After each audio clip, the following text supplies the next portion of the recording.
Hello, everyone. It's David Ault, and I want to welcome you to The Gathering. I want to speak to you a little bit today about discernment. What is discernment? Discernment is the tapping into an internal wisdom. It is the thing that allows us to be able to look at a physical form and see beyond its effect. It's the thing that helps us to respond to this world of form rather than react.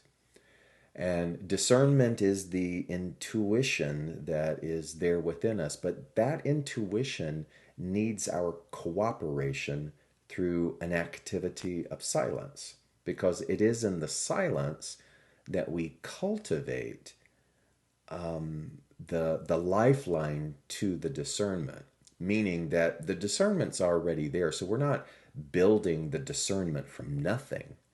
The silence is letting us tap into it, to tap into the lifeline of it so that it can collaborate with us, so that we can hear that voice and then respond in kind. There's a difference between respond and react. So what happens if we don't use our discernment, or what happens if we don't have a practice of pausing, of getting silent, of deep breath as we are about to engage in the world of service? Well, without that, we have a tendency to react, to look at this effect that is happening in front of us and then respond. To react at the level of the effect. In other words, it's like we're just looking at this crisis and then we're meeting crisis through the reaction of crisis, rather than having this cultivation within us that can walk around the non-stop activity of crisis in the world of form and not be so caught in it, not be so triggered, not be so stuck in it, so that all of our energy is being expelled at the level of the crisis, but rather we can see it and then tap into something that is going to gift us with a wisdom to respond to it in a completely different energy.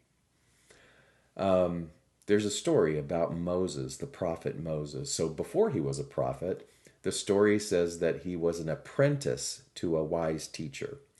That apprenticeship, I guess, was to cultivate his prophetness. And they were in the midst of their studies. And so the teacher said to him, "We're going to go on a walk. And the one thing that you are to do as we walk is to remain silent. Remain silent no matter what." So they're going on this walk, and it seems really easy to Moses because in the beginnings of the walk, there's this extraordinary display of nature and beauty. And he's thinking to himself, my God, this assignment is so easy because I can lose myself in the beauty of nature and its exquisite display of just gorgeousness, so it's not hard for him to be silent. And then he comes upon a child at the banks of the river who is apparently in distress, and the mother is on the banks, and the mother's crying for help that her child is drowning. And Moses is remembering the assignment that he must remain silent. And yet he's witnessing now this child in distress and the mother in distress. And everything within him is wanting to go and to help the situation. And he can't understand why his teacher is not also visibly upset. And he's trying to remember the assignment, and he's thinking maybe the teacher doesn't really see what's going on, and finally he can't take it anymore, and he breaks the silence and he says, "Teacher, can't you see we should be doing something to help this child?" And the teacher scolds him and says, "Silence! Don't you remember the assignment? Silence. And so now Moses is feeling conflict because he's thinking, well, perhaps this teacher isn't as wise as everyone led on to be. Maybe I should not be studying with him or spending my time with him because this feels very cruel. And he's now walking in this energy of dilemma, and they continue on through the outdoors and along the banks of this river, and then off in the distance, yet another disaster, because now he sees a boat that is apparently sinking, and again he is having all of these issues rise up within him, this distress, and he's looking at his master, and once again the master is quite composed, and all of this conflict now is escalating inside of him, and he can't understand how the master could look at this situation of the sinking ship and not get involved somehow. And there's the vow of silence, and all of a sudden can't take it again, and he breaks that vow and he says, Master, again I must point out to you there is a problem, and he points to the ship. And what does this teacher do? He looks at him and scolds him and says, Silence! And so now that conflict is even deeper in Moses. And so when they return, he doesn't know what to do. He thinks that he has found himself in a really distressful situation. And so he goes to God. And in his prayer to God, he's like, God, please show me. Show me what I am to do. I am questioning everything now. I don't know if I should be where I am. Please lead me to the wisdom and the guidance that I know you want me to follow. And God reveals to Moses these two things. He says, that child that was in distress, when that child was to become an adult, that adult would be responsible for a conflict between two countries. And in that conflict, thousands of people would perish. And he goes, that boat was on its way, filled with pirates, to pillage innocent villagers down the shoreline. And so these two events, the passing of the child and the drowning of the ship, were in a divine order that you were not able to discern. And so this master was helping you to the realization of that, even though you couldn't see it at the time. That story, I remember when I first read it, it's very direct in that teaching that everything is not as it seems. And so how do you and I then apply something like that story to our lives? Do we even resonate to that story? So there is an infinite blanket of chaos that exists within the human world. It is said that our presence in the human world is a call to service, to be a bodhisattva, to bring comfort, to bring aid, but not to do it in a way that is self-aggrandizing or self-righteous in any way. We are to be able to engage in this service with wisdom. And so that means that there is an apprenticeship that is required of us. We must begin to look at our own nature. We must begin to look at the scope of our consciousness. We must begin to look at our own reactive natures with regards to the world of events. Why?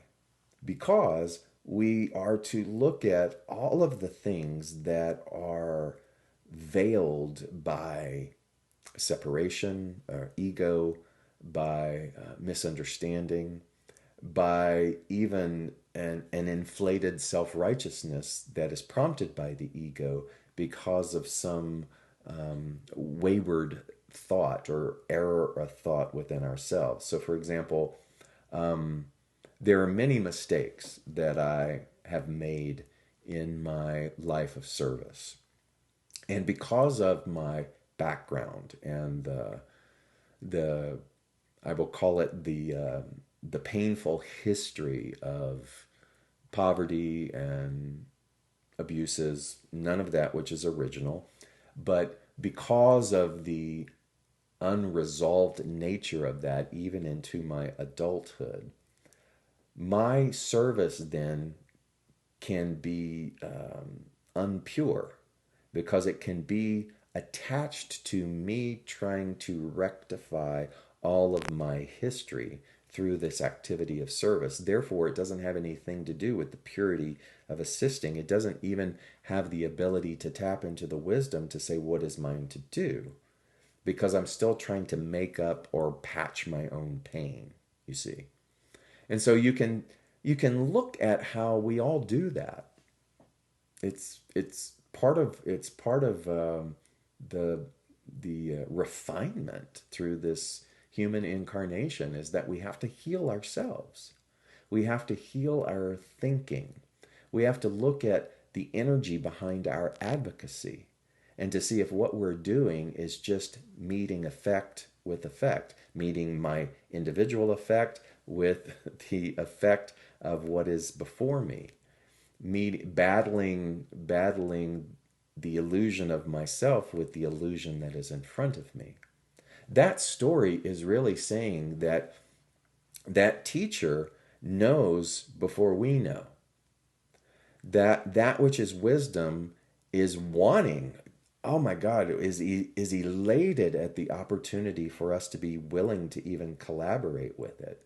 So it means that we must cultivate this essential principle that God is all that there is. And that, I will just tell you, is a lifetime work. So it doesn't mean that we don't do the service now, even in our unrefinement, but it means that as we do the service, we must be willing to be humbled and to learn that not everything that we're doing is in the best of everyone concerned, because some of it again is being done through ego. And in my world, if you know anything about me, I have a foundation called Kaleidoscope Child Foundation, and I've recently returned from a trip to Cambodia, where again the prevalent display of poverty and inequality is abundant. And so there's older versions of David that become so overwhelmed in wanting to fix everything, to throw money at everything, to try to get money and to try to fix everything. And I came to the realization that that is not a wise approach. It's not a sustainable approach, nor is it really helping the dynamic, because it's locking this world around me in an identity of being in need. So the path of wisdom doesn't take away the chaos in the human world, but it does take some of the chaos within my own mental awareness away, so that I can see the activity of the world and I can discern.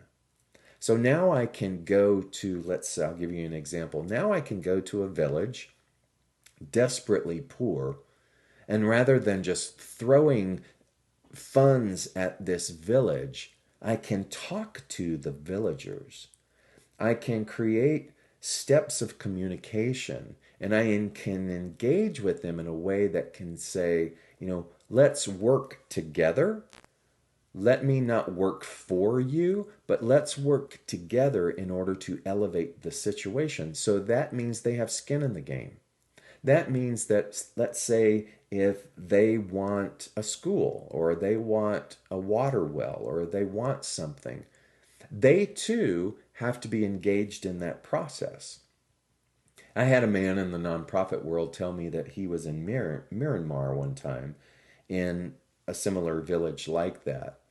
And he was learning this lesson also, and decided that he would test this lesson out with these villagers who appeared to have nothing. And he made an agreement with them that he would help them build a school for their children.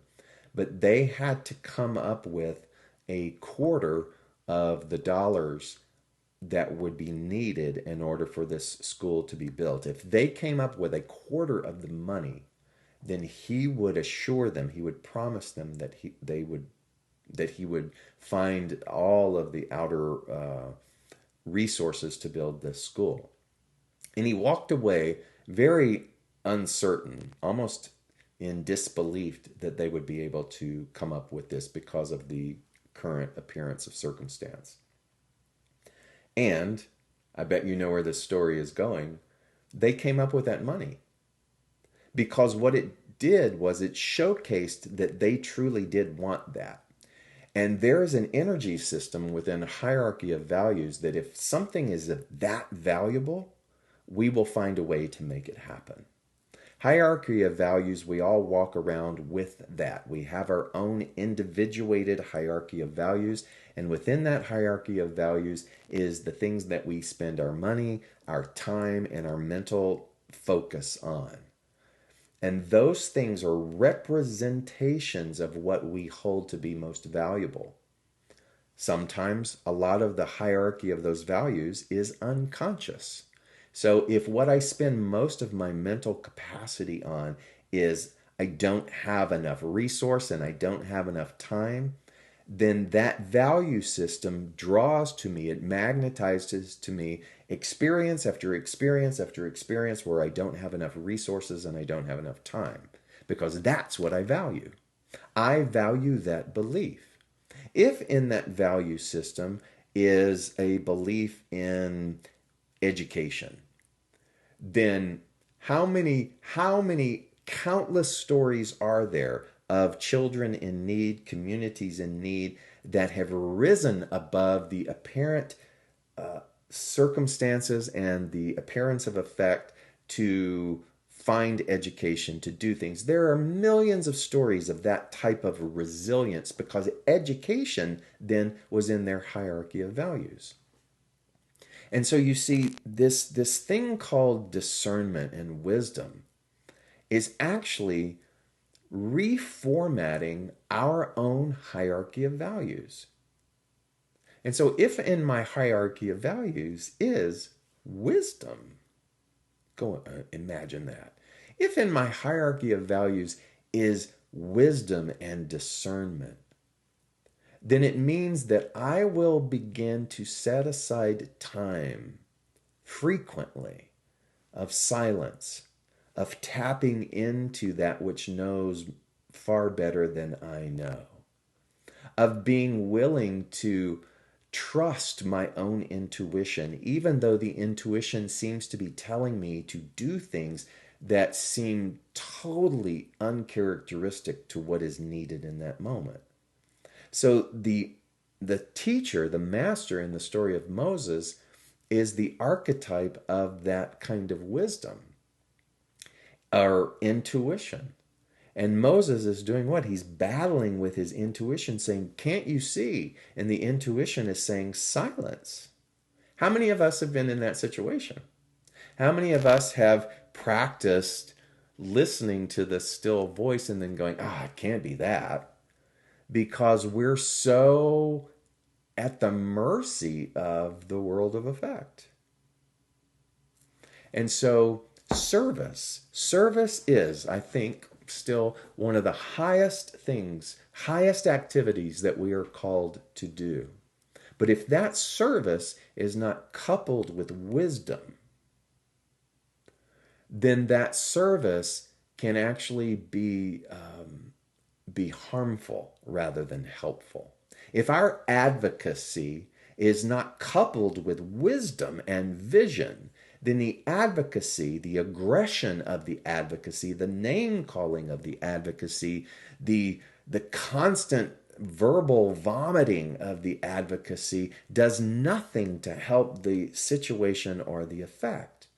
Because what that effect needs is people of vision. That's where the whole season for peace and nonviolence comes from. That's where all of this divine right action that we keep talking about in our spiritual world is cultivated. It's cultivated through the silence. It's not cultivated by getting on social media and just verbally reacting constantly over and over and over again. Become still. Become still. We don't need to broadcast everything. And so here's the paradox of all of that. We have to make the mistake in order to learn. So my message to you today is to not stop serving, but to begin to serve, and in the complications of the service, in the missing the mark within your pathway of service, that's going into the method and realizing what we're not doing right, what needs to change. Do you hear the paradox? It's not like then stop doing everything. It's keep doing it, but are you willing to learn as you do? Are you willing to refine as you go along? Are you willing, when the situation gets untenable, to stop blaming everything out there and to realize that perhaps what's wanting to happen through you and me is a refinement of our approach?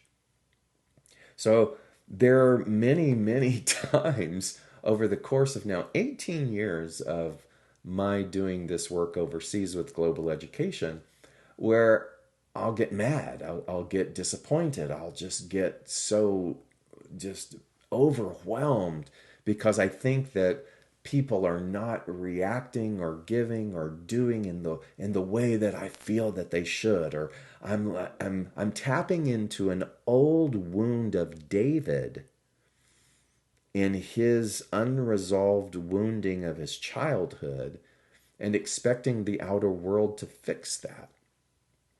So the best healing that has occurred in my life is being of service and seeing how, okay, I don't want other children to have to go through what I went through.